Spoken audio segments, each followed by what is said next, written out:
Büyünçü insanlar bilmeyirler, nereye danışmayırlar, onların hakları bakılmayırlar. Ya iş uğrunda sosyal soruşları söyleyirler uzmanlar. Onun için ekspertler söyleyirler, an lazım da aktif işlemeye insanlarla giriştirmeye yeni formatları ki haberlemeye onları. Territorial İş İnspeksiyanı başı Ivan Komur vurguladı, hani daha çok insanlar danışırlar, hani yok anlaşmalar iş için ya da geç verirler kazanç parasına ya da yok lazımlı iş koşulları. O vurguladı, hani insanların haberlenmesi ilk adım onların haklarını korumadığını.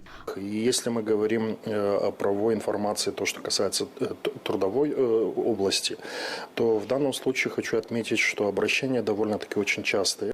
Yerlen biz söyleriz, hak uğrunda haberler için isterim nişanlama insanlar sık danışırlar, nice ağızdan hem yazılı formada da. Bundan kare soruşlar hak öğrenmesi için kaldırılırlar dilsari. Açan biz ya danışırlar ama açan biz kontrol ederiz kurumları. Bu uğurda varınca söyleyeyim, hani lazım yeniletme hem ilerleme bu soruşta. Ситуация с правовой грамотностью всегда, наверное, нуждается в улучшении. И доступность информации в этой сфере одна из, наверное, ключевых моментов любого государственного органа.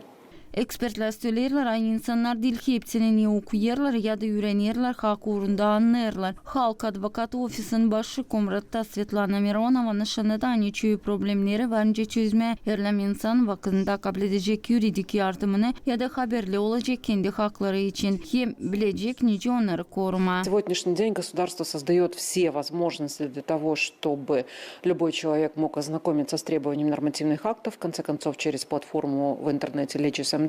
Bugünkü gün devlet verir kolaylıkları ki her bir insan varınca tanışsın normatif aktlarından. Legis.md platformasında internette. Başka soruş insanlar anlamayırlar, hepsini niye okuyarlar, niçin ki hakların normalarını lazım açıklama ki insanlar anlasınlar. Erlem insan bir şey bilmezse de lazım tutma aklında bir şey imzalarken öğrenin, danışın юристлere de sorun koyun imzanızı.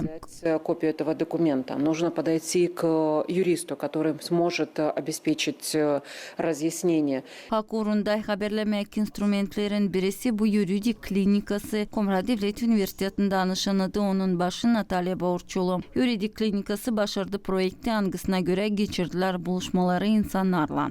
Мы проводили публичные лекции. Это очень один из эффективных способов.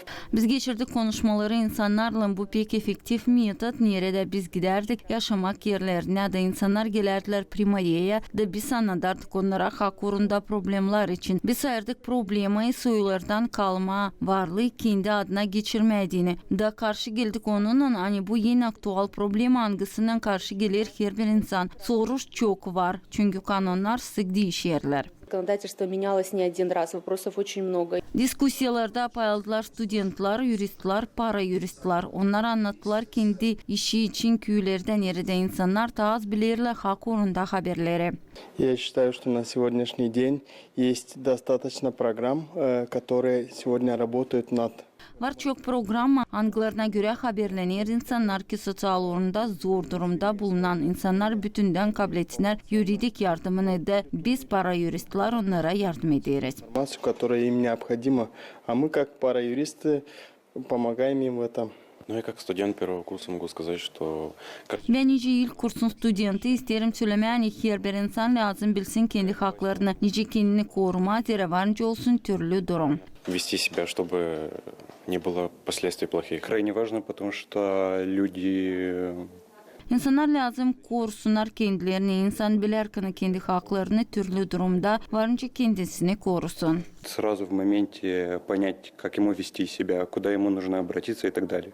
Tombarlak sofranın sonunda paylananlar vurguladılar, hani lazım genişletme bağlantıları bu orada devlet kurumlarından öğrenmek hem cümle kurumlarından hem böyle mass medyalarla.